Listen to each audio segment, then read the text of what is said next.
అందరికీ నమస్కారం. Welcome to Avian story world. దరిచేరవా ప్రేమ తదుపరి భాగం.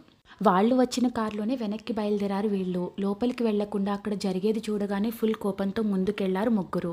అశ్విన్ అక్కడున్న ఒకడి మెడ పట్టుకుని పక్కనున్న గ్లాస్ టేబుల్ కేసి కొట్టాడు. ఏం జరుగుతుందో అర్థం కాలేదు వాళ్ళకు ఒక్క క్షణం. వాడిని కొట్టగానే వాడి చేత్తో పట్టుకున్న ఆదిత్య కింద పడిపోతుండగా పట్టుకున్నాడు నీల్. ఫుల్ తాగేసున్నాడు. ఎవరో కొట్టినట్టు శరీరం నిండా దెబ్బలు, పెదవి చిట్లి రక్తం వస్తుంది. చేయి తెగి ఒక పక్క రక్తం కారుతుంది. వాళ్ళ ముగ్గురికి ఆదిత్యను అలా చూడగానే తట్టుకోలేకపోయారు. అశ్విన్ కొట్టిన వాడి ఫ్రెండ్ బాటిల్ పట్టుకుని ముందుకు రాగానే శ్రీవాడి చేయి వెనక్కి మడిచి కొట్టాడు. ఆ బాటిల్ వాడికే తగిలి వెనక్కి పడ్డాడు. అక్కడున్న వాళ్ళందరినీ చేతికందిన వాటితో పిచ్చి పిచ్చిగా కొట్టారు ముగ్గురు. అందులో ఒకడొచ్చి, మీ ఫ్రెండ్ చేసిన పనికి మమ్మల్ని కొడతారేంటి? ఏం చేశాడ్రా? మా ఫ్రెండ్ చేయి పట్టుకుని మిస్బిహేవ్ చేశాడు. అప్పుడే వాళ్ళలో ఒక వ్యక్తి తను తీసిన వీడియో చూపించాడు. ఆ వీడియో చూసి అతన్ని రిక్వెస్ట్ చేసి సారీ చెప్పి వీడియో డిలీట్ చేయించాడు నీల్. మేనేజర్ని కలిసి సీసీ ఫుటేజ్ కూడా డిలీట్ చేయించారు. ఒకవేళ వీడియో బయటికి వస్తే వాళ్ళకి ప్రాబ్లం అవుతుందని. ఆదిత్యని తీసుకుని అదే కారులో రూమ్కి బయలుదేరారు. అక్కడ డ్యామేజ్కి మొత్తం పే చేశారు. అసలు ఆదిత్య అంతలా ఎందుకు డ్రింక్ చేశాడో వాళ్ళకి అర్థం కాలేదు. టీ తాగడం కూడా బ్యాడ్ హ్యాబిట్ అనుకుని అతను అలా తాగడం వింతగా తోచింది. ఆ ఆలోచనలతో రూమ్ దగ్గరికి వచ్చారు. ఆదిత్యని రూమ్లో పడుకోబెట్టి హాల్లోకి వచ్చి కూర్చున్నారు. నీల్ నందిని వెళ్ళడం, తన కాంటాక్ట్లోకి రాకపోవడం, వాళ్ళ ఊరు వెళ్ళడం, అక్కడ జరిగింది మొత్తం చెప్పాడు. నందిని వెళ్ళి 3 months అయ్యింది. ఒక్కసారి కూడా వాడు ఇంత వీక్ అవ్వలేదు. బట్ ఇప్పుడు సడన్గా ఎందుకు తాగాడో అర్థం కావట్లేదు. ఆదిత్య పడుకున్న రూమ్ నుండి సౌండ్స్ రావడంతో స్పీడ్గా వెళ్లారు అక్కడికి.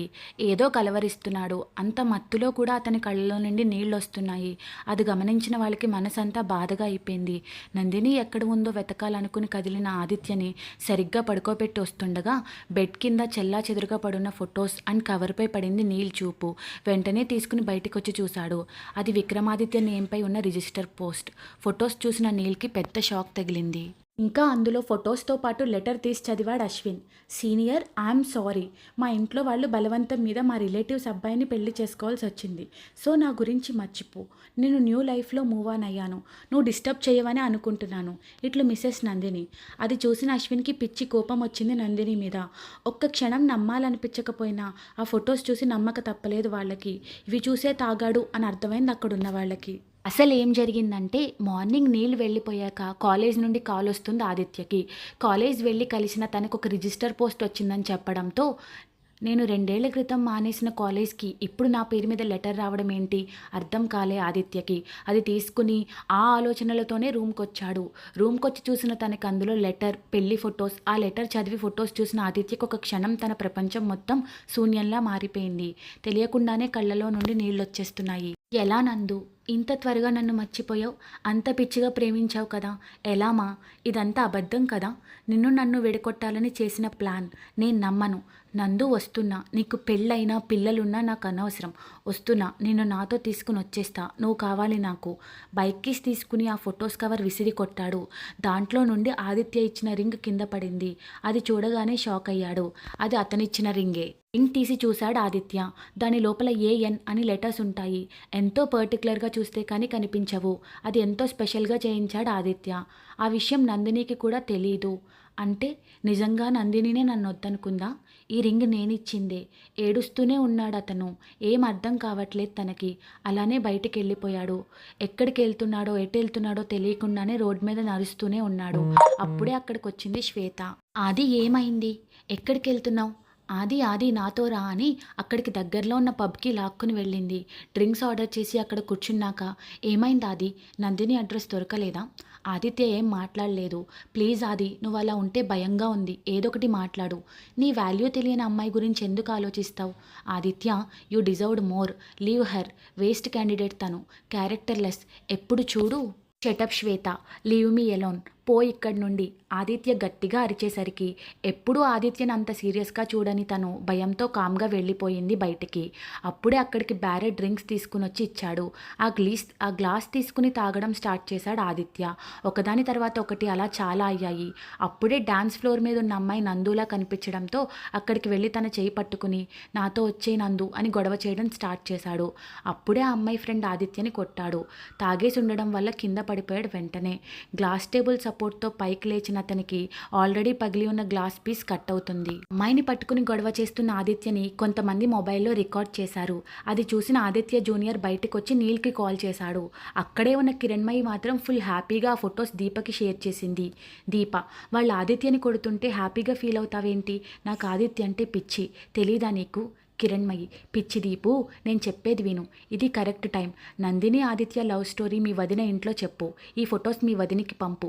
నందిని మంచిది కాదని, వదిలేసి వెళ్ళిపోయిందని, ఆదిత్యని ఇలానే వదిలేస్తే పిచ్చోడైపోతాడని మీ వదినని భయపెట్టు. 2 రోజులు ఆగి ఆదిత్య అంటే నాకు ఇష్టం, నేను పెళ్లి చేసుకుంటాను, తనని మార్చుకుంటానని చెప్పు. అందరూ ఆదిత్య పెళ్లి గురించి ఆలోచిస్తారు. దీప, ఆదిత్య నన్ను యాక్సెప్ట్ చేయకపోతే? కిరణ్మయి, ఎన్ని రోజులు? ఏదో ఒక టైంలో లొంగుతాడు. దీప, వర్కౌట్ అవుతుందా? కిరణ్మయి, మనమే కదా నందు ఆదిత్య ఫొటోస్ నందిని వాళ్ళ మామ్కి పంపించింది, వాళ్ళిద్దరిని విడగొట్టడానికే కదా. దీప, సరే, ఇప్పుడే మా వదినికి కాల్ చేసి ఈ ఫొటోస్ ఫార్వర్డ్ చేస్తాను. 10 రోజుల తర్వాత రోజు రోజుకి ఆదిత్య పరిస్థితి దారుణంగా తయారవుతుంది. ఫుల్గా తాగడం, నందిని మీద కోపంతో తన హెల్త్ గురించి పూర్తిగా వదిలేశాడు. నైట్ అంతా తాగి పడిపోయిన తనని తీసుకుని వచ్చాడు అశ్విన్. శ్రీ, అరే వీడిలానే చేస్తే చాలా ప్రాబ్లం అవుతుంది. ఎలా ఉండేవాడు? అశ్విన్, నీలేదొకటి చెయ్యరా. నువ్వు ఇలా సైలెంట్గా ఉండడం నాకు నచ్చలేదు. వాడిని బ్రతిమిలాడో భయపెట్టో ఇక్కడి నుండి తీసుకెళ్దాం. ఎంబీఏ అయ్యి 3 months దాటింది. ఇంట్లో వాళ్ళు మాత్రం ఎందుకు ఊరుకుంటారు? ఏం ఆలోచిస్తున్నావు నువ్వు? నీల్, అది కాదురా, మనమంటే ఆదిత్య కోసం ఇక్కడ ఉండిపోయాం. మరి దీప ఎంటెక్ అయ్యి 1 month దాటినా, జాబ్ ముంబైలో వచ్చినా ఎందుకు ఢిల్లీలో ఉంది? నందిని వెళ్ళిపోవడానికి దీపకి ఏమైనా సంబంధం ఉందా అని ఆలోచిస్తున్నాను. శ్రీ, ఇప్పుడు ఇది అవసరమా? ఆ నందిని ఆల్రెడీ హ్యాపీగా పెళ్లి చేసేసుకుంది. ఈ దీప ఎలా పోతే మనకెందుకు? మనకి ఆదిత్య ఫ్యూచర్ ఇంపార్టెంట్. నీల్, బ్రతిమిలాడడానికి చిన్నపిల్లోడు కాదు. He know what he doing. భయపడితే మనెవరికి కనిపించినంత దూరం వెళ్తాడు. ఇప్పుడు వాడున్న సిచ్యువేషన్లో చాలా జాగ్రత్తగా హ్యాండిల్ చేయాలి. అదే టైంలో అశ్విన్కి కాల్ రావడంతో లిఫ్ట్ చేసి అవతల తనూజ చెప్పింది వినగానే, వెయిట్ చేయలేకపోతే నువ్వు కూడా మీ బావని పెళ్లి చేసుకో. మీ ఫ్రెండ్ ఆల్రెడీ అదే చేసి వాడి లైఫ్ స్పాయిల్ చేసింది. ఆదిత్య విషయం తేలే వరకు మన పెళ్లి జరగదు. వెయిట్ చేస్తే చేయి, లేకపోతే నువ్వు కూడా కామ్గా పెళ్లి చేసేసుకో అని కాల్ కట్ చేశాడు. నీల్, ఎందుకురా తనని తిడతావు? మధ్యలో తనూజ ఏం చేసింది? అప్పుడే నీల్ మొబైల్ కూడా మోగుతుంది. ఇదొకద్ది అనుకుని లిఫ్ట్ చేసి, మేఘన, కట్ చేశానంటే అర్థం బిజీగా ఉన్నానని. వాట్? ఇప్పుడు చెప్తావేంటి? అవతల తను చెప్పింది విని షాకింగ్గా అడిగాడు. మేఘన, నైట్ నుండి కాల్ చేస్తున్నాను, నువ్వే తీయలేదు. అన్నయ్య ఫోన్ కూడా ఆఫ్ ఉంది. ఆల్రెడీ ఎయిర్పోర్ట్లో ఉండుంటారు. వాళ్ళకి అన్నయ్య గురించి తెలిసింది. ఏదో పెద్ద ప్లాన్తోనే వస్తున్నారు అని కట్ చేసింది. అంకుల్ వాళ్ళు ఢిల్లీ ఎయిర్పోర్ట్లో ఉన్నారంట, వస్తున్నారు. శ్రీ, ఎలారా? ఇప్పుడు వీడిని ఇలా చూస్తే చంపేస్తారు అంకుల్. అశ్విన్, నువ్వు అంకుల్ గురించి ఆలోచిస్తున్నావు. నాకు ఆంటీ గురించి భయంగా ఉంది. వీడిని ఇలా చూసి ఏమైపోతారో. మనకి తెలుసు కదా ఆంటీకి ఆదిత్య అంటే ప్రాణం అని. నీల్ ఆదిత్య రూమ్లోకి వెళ్ళి తనని లేపాడు, కానీ చాలా మత్తులో ఉన్నాడు. ఆది ఆంటీ వచ్చారా అనగానే అంత మత్తులో కూడా లేచి చుట్టూ చూస్తున్నాడు. వచ్చారు, ఫ్రెష్ అయ్యిరా, నిన్న ఆంటీ ఇలా చూస్తే తట్టుకోలేరు, వెళ్ళాది అనగానే లేచి తూలుతూనే వాష్రూమ్లోకి వెళ్తాడు. రూమ్ మొత్తం సర్దేశారు వీళ్ళ ముగ్గురు. అప్పుడే ఇంటి ముందు కారు ఆగడంతో వీళ్ళ ముగ్గురు బయటకు వచ్చి వచ్చిన వాళ్ళని చూసి షాక్ అయి నీల్ వంక చూస్తారు. కారులో నుండి దిగారు రమేష్ అండ్ అనిత గారు విత్ దీప. నీల్, నేను చెప్పాను కదరా దీప ఇక్కడే ఉందంటే నాకేదో డౌట్ ఉందని. వీళ్ళు వాళ్ళని చూస్తుండగానే ఇంకొక కారు వచ్చి ఆగింది. అందులో భువన గారు, ప్రకాష్ గారు, సరియు దిగారు. నీళ్ళు వాళ్ళ దగ్గరకు వచ్చి పలకరించి లోపలికి తీసుకెళ్లాడు. దీప, మీరు కూడా రండి. హాల్లో కూర్చున్నారు అందరూ. సరియు, ఆది ఎక్కడ నీల్? అప్పుడే వాచ్ పెట్టుకుంటూ బయటకొచ్చాడు ఆదిత్య. ఆదిత్య తాగి ఉంటాడని ఎక్స్పెక్ట్ చేసిన దీప నీట్గా ఉన్న ఆదిత్యని చూసి షాక్ అయినా, ఆదిత్య ప్లేస్లో క్లియర్గా కనిపిస్తుంది చేంజ్. వాళ్ళందరినీ ఒకసారి చూసి అక్కడున్న బాటిల్లో వాటర్ తాగి చైర్ తెచ్చుకుని భువనగారి ముందు కూర్చున్నాడు. ఎలా ఉన్నావు మామ్? భువన, నువ్వెలా ఉన్నావు నాన్న? ఇలా అయిపోయావేంట్రా? ప్రకాష్, ఇక్కడ ఇంకెవరూ కనిపించట్లేదా నీకు? ఏంటి డాడ్, ముందు మామ్ని పలకరించడం కూడా తప్పేనా? ఏంటి అందరూ ఇలా వచ్చారు? నీ ఎంబీఏ పూర్తయి 2 months దాటింది. ఏం చేస్తున్నావు ఇక్కడ?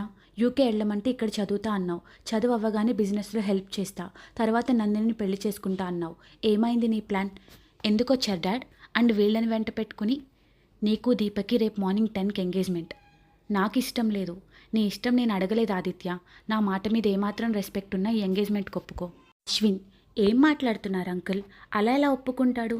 దీప, నీకు కూడా తెలుసు కదా వాడు నందినిని ఇష్టపడుతున్నాడని. దీప, బట్ ఇప్పుడు నందిని లేదు కదా అశ్విన్. శ్రీ, అయితే నిన్ను చేసుకుంటాడా? కొంచెం టైం కావాలి కదా వాడికి. అనిత, మధ్యలో మీరెందుకు మాట్లాడుతున్నారు?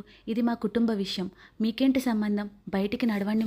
ఆ రోజు మా ఇంట్లో ఏం మాట్లాడినా ఊరుకున్నా కదా అని ఇష్టం వచ్చినట్టు మాట్లాడితే తిరిగి మా ఊరు వెళ్ళరు. ఇది వాళ్ళ ఫ్రెండ్కి సంబంధించిన విషయం. They all have rights to talk.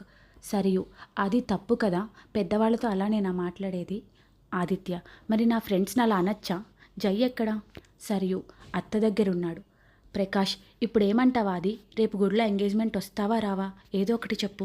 Aditya, నాకు కొంచెం టైం ఇవ్వండి, ఈవినింగ్ చెప్తాను. అశ్విన్ రూమ్స్ బుక్ చేయి, వీళ్ళందరినీ హోటల్కి తీసుకెళ్ళు. మామ్, నువ్వు నాతో ఉండు.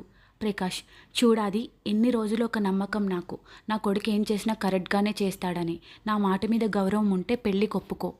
Please like, share and comment to the video.